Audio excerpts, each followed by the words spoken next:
I've been in the NBA for 5 years and I have 5 very important lessons that I honestly feel like could help everybody.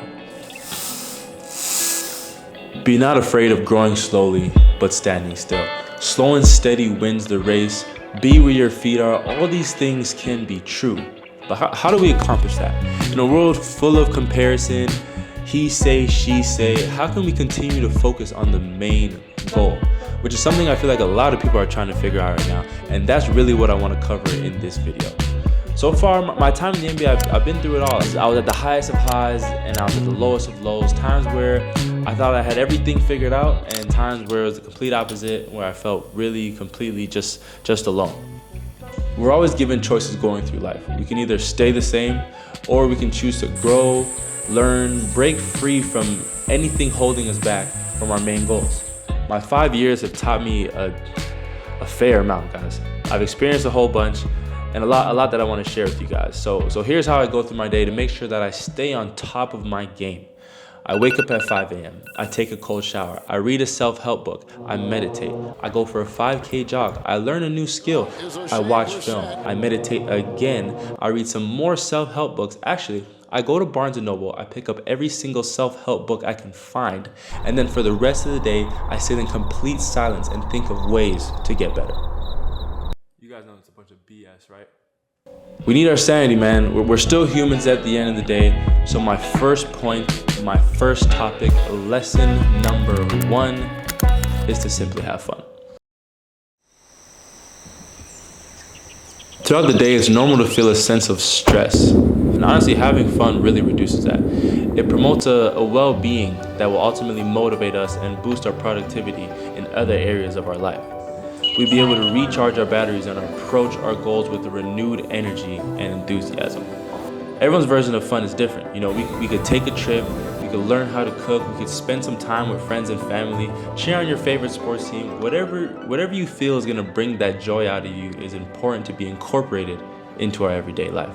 Life is too short, man. We have to live it to the fullest. I strongly feel like we're supposed to be our biggest cheerleaders. Ever since I was a kid, making it to the NBA has been my dream. Playing against the best of the best on the biggest stage is something that I worked day and night for. My full journey going through the NBA is something I intend to cover in another video because honestly, it's a lot. But I've learned to give myself my flowers. With that, I've learned to have fun and appreciate all that I've accomplished for myself and my family. Even though I've learned to have fun, I've been able to accomplish all that I've accomplished because I put the work in. I prioritize fun, but I also prioritize my work. Which brings me to lesson number 2, and that's to trust the work that you put in. I look at this lesson like taking a test. Have you ever showed up for a test so unbelievably unprepared that you're sweating, hands sweating, stomach hurting so bad you ask the teacher, can I please go to the bathroom? All because the times that you were supposed to be studying and putting in that work, you weren't.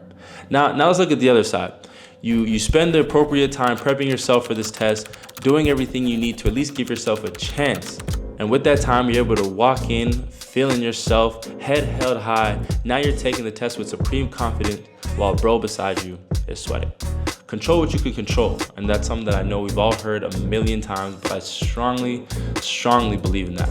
It's easy to control your effort and your work ethic and how hard you attack each task at hand. In my career, I've learned that because it's not been easy for me, man. I've been waived, I've been cut, I've been benched, and oh, to mention, you guys know I never got drafted.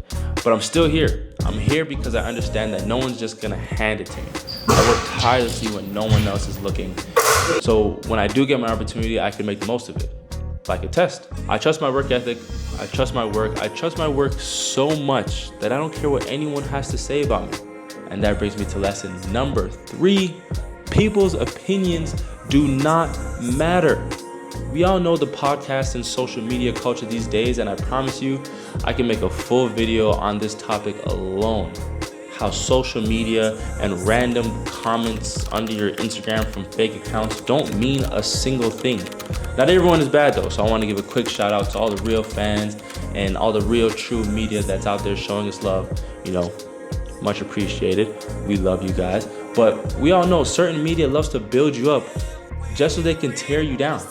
I felt like this for a while, but honestly, because of this get famous with the craziest take culture, this has turned into one of my key lessons. These people's opinions don't matter. All they want to do is stay relevant on socials and blow up, but at the expense of our well-being. Like we can't let that happen. They don't know the things we've been through. They've never walked a day in our shoes. Comments under posts, nasty DMs from fake pages are often people who are just have nothing better to do. They think that stuff's gonna give them satisfaction. I could flood the rest of this video with nasty DMs and comments that I get, but I've done that before. I'm not gonna do it again. Those losers will never see the light of day on my page ever again. And going back to our first two lessons, they're one, not having fun with me, and they are not putting in the work with me. So why would I give them any attention? People that are with me are the ones that matter the most. Within my time in the NBA, I've learned that you need that. You need love and genuine connections, which is our fourth lesson. Friends and good company is very, very, very important. We need to surround ourselves with people who have the same like-mind as us, have the same goals, want the same things out of life. My older brother, Dejan Brissett, he played with the Toronto Argonauts in the CFL. That is my best friend. We talk every single day, love him dearly, and let's hear from him. Why is it important to have genuine friends and genuine connections? Genuine friends and genuine connections. Okay.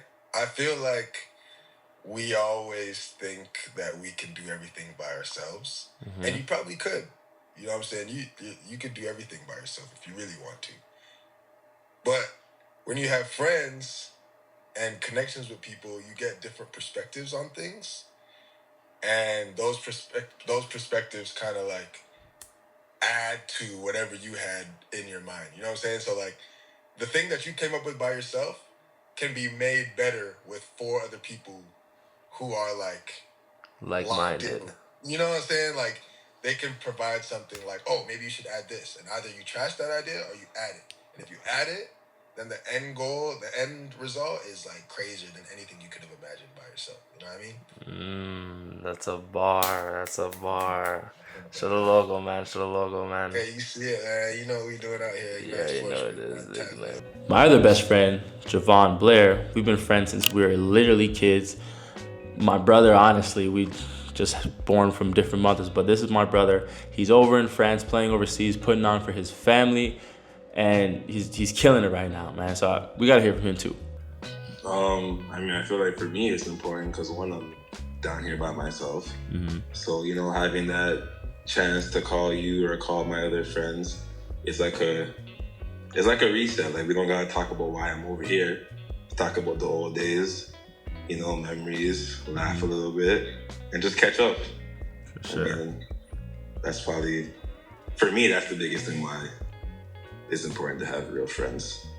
Okay. So the genuine connections and experiences that you can reflect on help out, keep you good over there.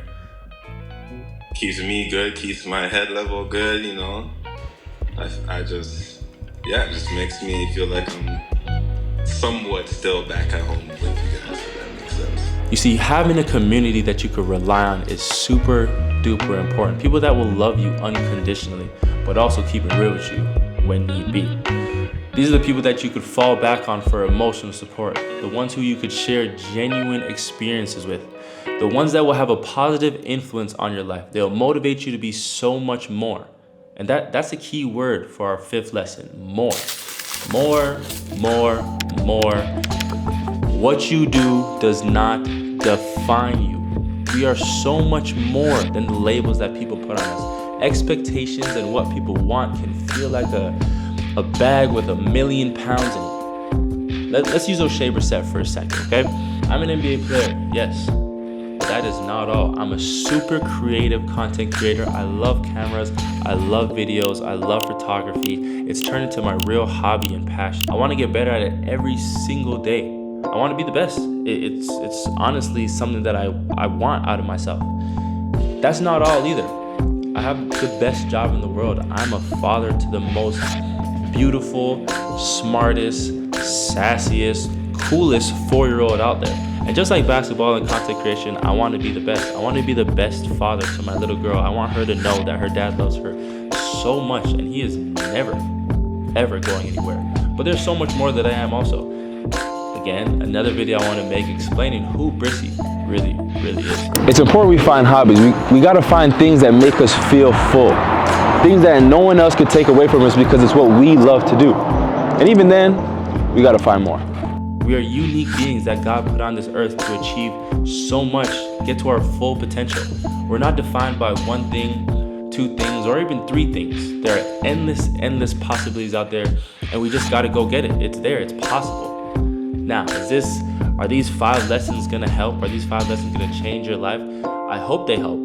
Change your life, that's on you. We still have to go out there and put the work in. Like I said, put the work in to better ourselves, but we gotta want more. We can't be satisfied with where we are. Like Adele said, complacency is the worst trait you can have. We can't be complacent where we are. We gotta always want more for ourselves. So go out there and do it.